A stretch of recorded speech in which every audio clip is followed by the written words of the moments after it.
Olá pessoal, bem-vindos ao nosso curso então de instalações prediais hidráulicas sanitárias. Eu sou o professor Bruno Brentan, sou do Departamento de Recursos de Engenharia Hidráulica e Recursos Hídricos aqui do UFMG, e vou acompanhar vocês nesses 4 encontros, nessas 15 horas de curso, em que nós vamos adentrar ao mundo dos projetos de hidráulica sanitária das edificações. Nessa primeira aula, nós vamos começar direto com o projeto de água fria.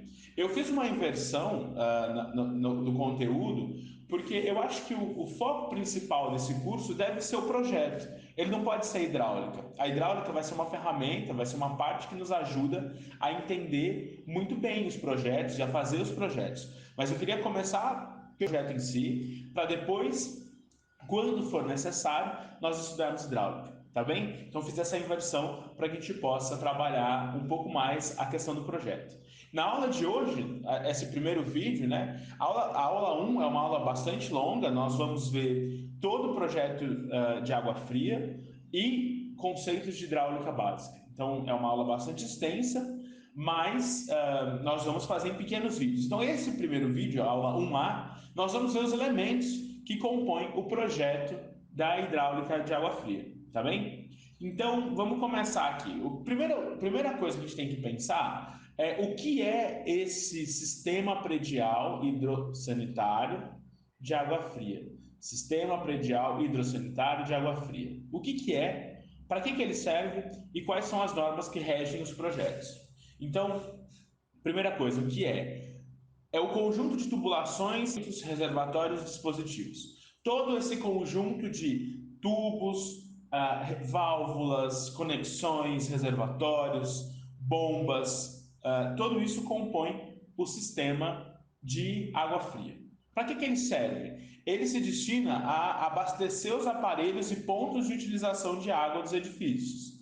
Ou seja, esse sistema, esses conjuntos de tubulação, equipamentos, reservatórios e dispositivos precisam abastecer os pontos de consumo. Quais são os pontos de consumo? Torneiras, descargas, duchas, bebedouros, máquinas de lavar louça, enfim. A torneira de jardim, todos os usos de água fria das edificações. E vejam, a norma estabelece, esses trechos são da norma, a norma estabelece não é só abastecer, mas em quantidade suficiente e mantendo a qualidade adequada, tá? Então esses dois pontos são muito importantes. Não é só abastecer, mas é abastecer em quantidade e qualidade. E qual norma rege esses projetos? A norma NBR 5626 é uma norma de 1998 que passou por revisão esse ano. Foi publicada agora em setembro uma versão preliminar da norma revisada, tá? Mas ainda está em uma segunda fase de revisão. Então, provavelmente no final desse ano, no começo do ano que vem, nós vamos ter uma norma totalmente revisada. É muito interessante essa norma revisada, porque ela vai trazer metodologias de dimensionamento para garantir a eficiência hidráulica e energética dos sistemas de abastecimento urbano, sistemas de abastecimento residencial, coisa que a norma antiga não previa. Tá? Mas o que em linhas gerais diz? Ela diz que é o seguinte: o sistema de abastecimento de água fria ele precisa preservar a potabilidade da água, ou seja, a água vem potável e ela não pode ser contaminada nem perder qualidade no sistema interno, no sistema residencial, predial, perdão. Precisa garantir o fornecimento de forma contínua, ou seja, não pode ficar faltando água nos sistemas, tá? Em quantidade adequada, com pressões e velocidades compatíveis. Vejam só, aqui são dois termos da hidráulica. Pressão, precisa ter pressão disponível, não pode ser aquele chuveiro que cai 2 gotinhas cada vez que você vai tomar banho. E tem que ser velocidades adequadas. E essas velocidades adequadas, a gente tem que tomar cuidado, porque não basta ter altas velocidades, é importante ter um limite para que não cause ruído nas edificações, porque isso causa desconforto. É muito comum você ter problema de ruído em banheiro, né? Sobretudo de edificações multifamiliares. tá certo? Promover economia de água e energia. Então, a norma de 98 já falava alguma coisa sobre isso.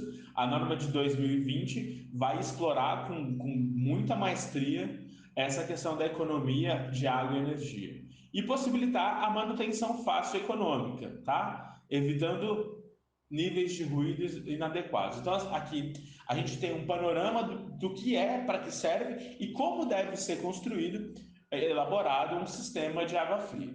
Agora a gente vai ver como ele se compõe. Aqui é uma imagem. Eu vou trazer muitas figuras do livro do Carvalho. Eu vou passar para vocês a referência bibliográfica nos nossos ambientes virtuais, mas é porque esse livro detalha muito bem certas coisas, tá? Então eu vou trazer para vocês várias figuras de lá. Aqui é uma residência unifamiliar, é um projeto hidráulico sanitário muito simples, mas que ajuda a gente a ter noção do que compõe esse sistema. Então, eu vou começar não pela ordem que ele faz, mas pela ordem que a água chega na edificação.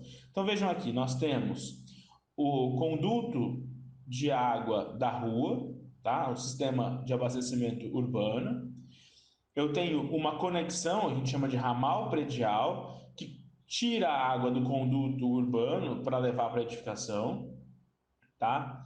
Tem um registro, esse registro aqui é cada vez mais comum, esse registro de calçada. As companhias de abastecimento de água começam a exigir para potenciais manutenções.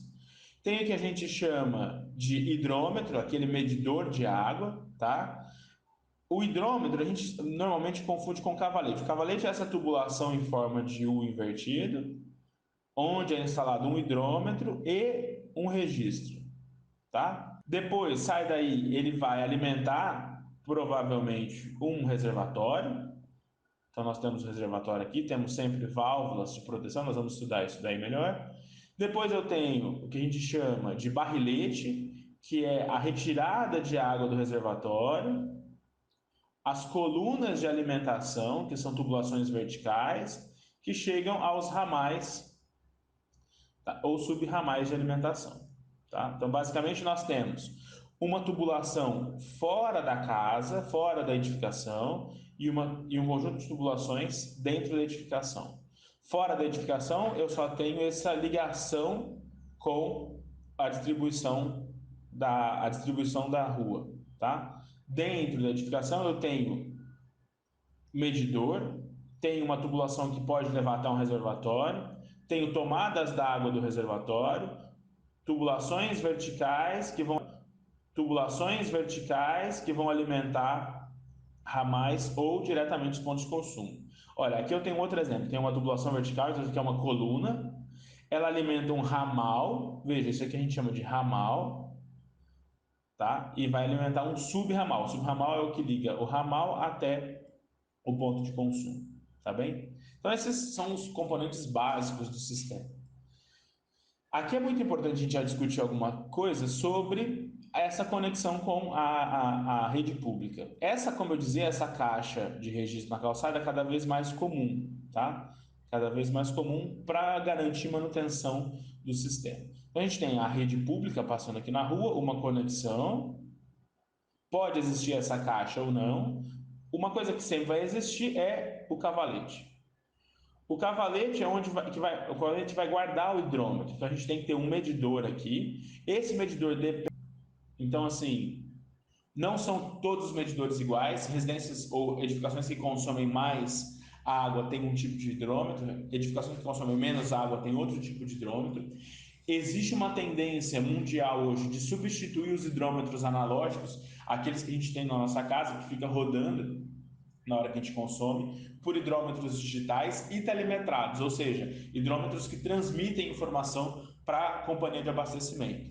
Há uma vantagem em cima desses hidrômetros, porque a precisão é maior e dá informação para as empresas de abastecimento para tratar dados, para melhorar a qualidade do serviço, etc. Tá? Um registro, a gente vai ver que nas instalações hidráulicas há muitos registros. Por quê? Porque se a gente precisar fazer manutenção, a gente fecha esse registro aqui e toda a casa está isolada, tá bem? E o cavalete, que é essa tubulação em forma de U invertido. Normalmente, o hidrômetro está protegido por uma caixa, tá? Protegido por uma caixa, tá? Mas ele tem que ficar num lugar primeiro, de fácil acesso à empresa de abastecimento de água ou a agência gestora do abastecimento de água para fazer a medição mensal. Aqui no Brasil, nós fazemos medição mensal da conta de água. Em outros países, essa medição é bimestral, semestral, até anual, tá? Mas aqui no Brasil, essa medição é mensal. Então, precisa ter um fácil acesso. Tá? E também de fácil acesso à manutenção, porque se for preciso fazer algum tipo de reparo, trocar hidrômetro, etc., isso tem que ser fácil de fazer. Aqui eu trago uma tabela da norma para o dimensionamento do cavalete e do hidrômetro, tá? Então a gente vai ver ao longo do nosso curso como estimar esse consumo de água da edificação e a partir desse consumo a gente consegue saber qual que é o diâmetro do cavalete que nós vamos utilizar, qual hidrômetro, qual classe de hidrômetro nós vamos utilizar e as indicações de abrigo para as dimensões de dimensão para esse hidrômetro, tá certo? Olha, essa foi o primeiro vídeo da nossa aula.